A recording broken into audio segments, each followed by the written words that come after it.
Purpose of questioning, predicting, summarizing, and visualizing is to improve reading comprehension. Questioning is a way to help students become critical thinkers. Asking good questions can be key to learning and many times is more important than just getting the answers. Teacher questioning and student self-questioning are equally important.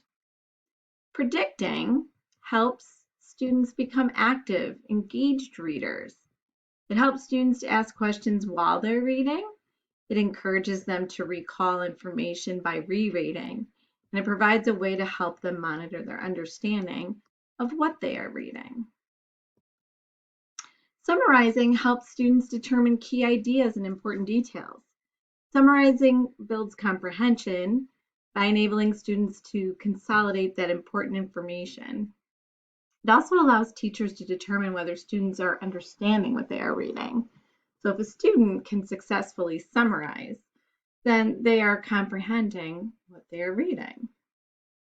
Visualizing is an important skill needed to increase reading comprehension. Visualizing allows those students to create mental pictures in their mind. It can help students understand and remember concepts and details across all content areas.